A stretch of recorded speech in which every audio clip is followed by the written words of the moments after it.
It's so hot, it's hotter than it's ever been. And when I turn on CIA infiltrated Operation Mockingbird, MK Ultra Media, their maps are red. I mean, they are red and scary. This is how we can know it's serious. I mean, climate change is serious.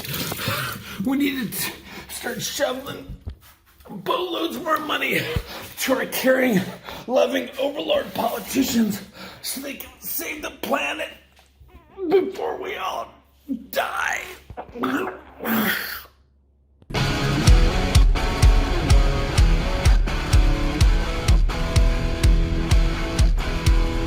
Do yourself a favor right now, click on the link in the description, grab my code, and get a massive discount on this ultra bright rechargeable survival flashlight.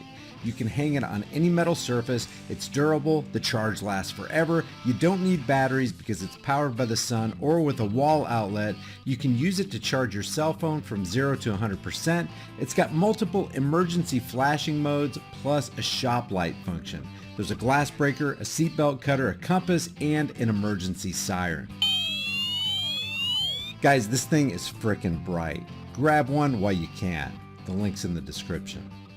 Yes, it's summer. Yes, it's supposed to be hot, but it has never been like this. Dallas and Oklahoma City reached 109 degrees today. Again, this is a global problem. Just look at the heat map. Mexico, Central America. This heat devastation is evidence, as if you need more of it, that climate change is here and is a crisis. What scientists and activists have been warning about for decades. We knew these temperatures were coming. We might not have known 2022, but we knew they were coming.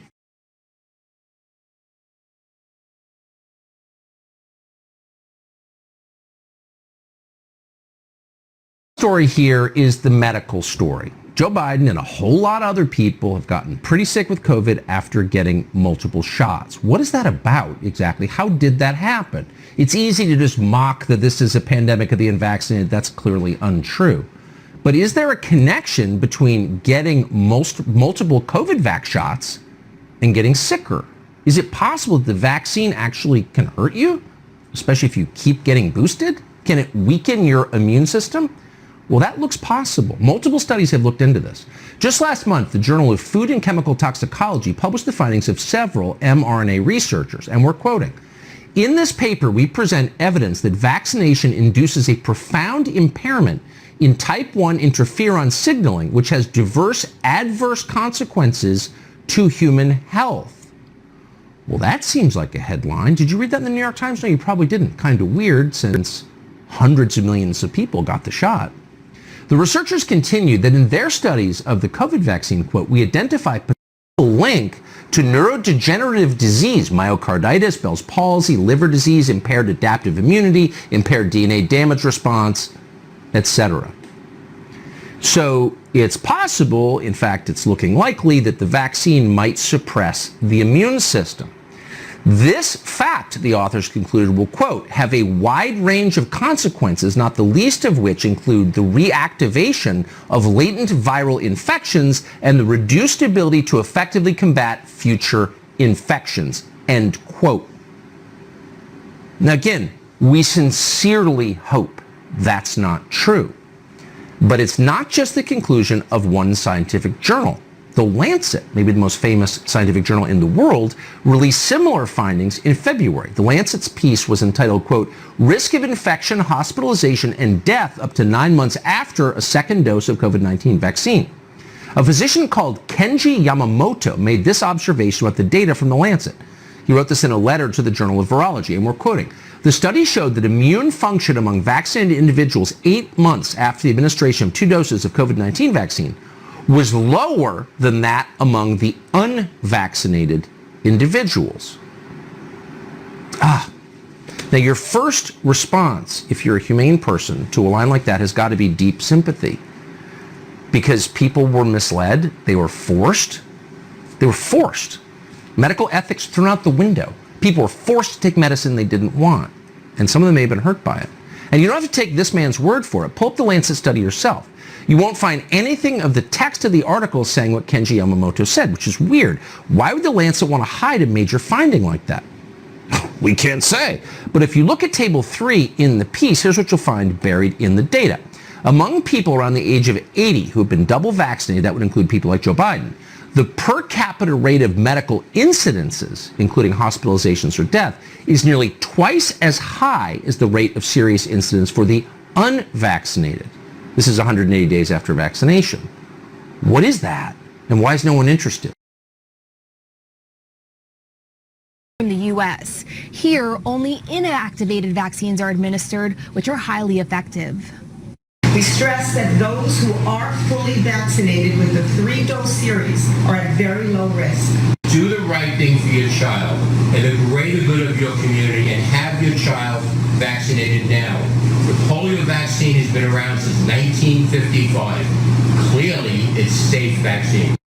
Now, it's important to note that in New York State, polio vaccine is required for all children enrolled in schools. The Rockland County Department of Health is hosting polio vaccination clinics at the Pomona Health Complex. The first is tomorrow morning. More information can be found on cbsnewyork.com. Nobody will be safe if not everybody is vaccinated. Nobody will be safe if not everybody is vaccinated. And change is happening just as fast in other areas. So since the beginning of the pandemic, we saw an explosion in digital innovation and the use of tech.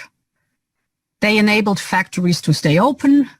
They enabled companies to sell their products, people to access essential public services, you name it.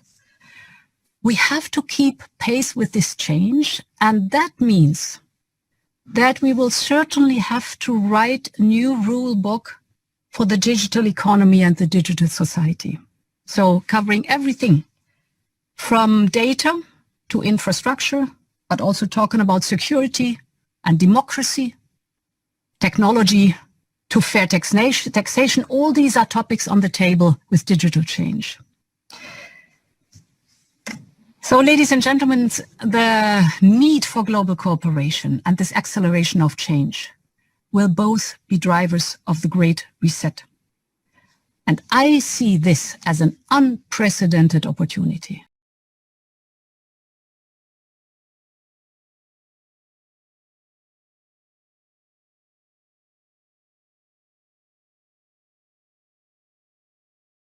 Cannot hide away from human population growth because, it underlies so many of the other problems. All these things we talk about wouldn't be a problem if there was the size of population that there was 500 years ago.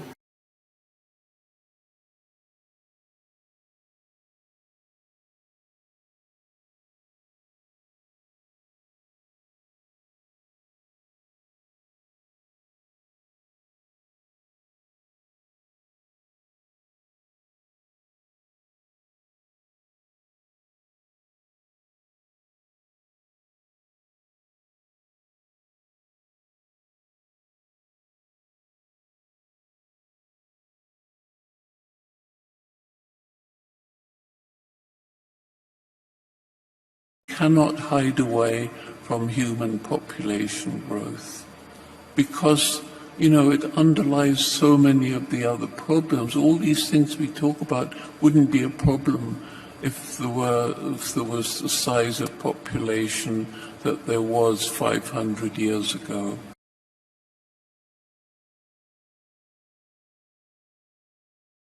The chief of Uvalde Schools Police, Pete Arredondo, could be out of the job by the weekend. The community has been calling for his firing in the wake of the massacre at Robb Elementary. We're joined live now by Xavier Walton in Uvalde. Xavier, families have been telling the school board to fire him or for him to resign. Mia, it appears the school board has heard that message loud and clear, but the families that you're about to hear from say it's too little too late. My son died 2 months ago as of Tuesday. 2 months ago. And you haven't done nothing. Brett Cross has had enough. On Monday at the special school board meeting. All right, well, I'll tell you this. If he's not fired by noon tomorrow, then I want your resignation and every single one of you board members because y'all do not give a damn about our children or us. with us or against us, because we ain't going nowhere. By Wednesday, the school board making this big announcement recommending Pete Arredondo's termination. Now they're just scrambling because they're scared. Is that enough for you? No, hell no. Hell no. Because now they're just doing that to save their ass. And that's all it is to it. The decision comes after the Texas House Committee investigating the Robb Elementary School massacre released a 77-page report detailing multiple systemic failures. Those failures ultimately cost lives. We have to clean house. These people don't know what they're doing. That's Vincent Salazar. He wears a button for his granddaughter, Layla. I was afraid of Grandpa. Her life was cut short at Robb Elementary on May 24th. This hurt that these parents have, and I have, that's not going to be cured. That hurt is fueling the fight for Vincent and Brett too. I'm heartbroken. I'm devastated, obviously. But I have to fight. I have to fight for Uzziah. I have to fight for my other children that are still here that no longer get to tell their brother that they love them. I have to fight. So I'm pissed off right now. Nobody wants to take accountability because they know that it's an admission of guilt. You know what? Man up. Man up. Meantime, that special school board meeting is set for Saturday right at 9 a.m. It could get interesting, though, if Pete Arredondo chooses to resign before then. We reached out to Pete Arredondo's attorney. We never heard back. With all the crazy stated plans of the Great Reset, the currency reset, and even the food reset, it's not a matter of if the store shelves are going to clear and there's a lack of food. The question is when. You need to get long-term storable food. It doesn't matter if it's from me or you just go to the store and you buy food. Just grab dry, storable food while you can. If you want to get it from me, you're going to support the channel and you're going to help yourself out because my link has a discount code embedded within it. You can check that out in the description below.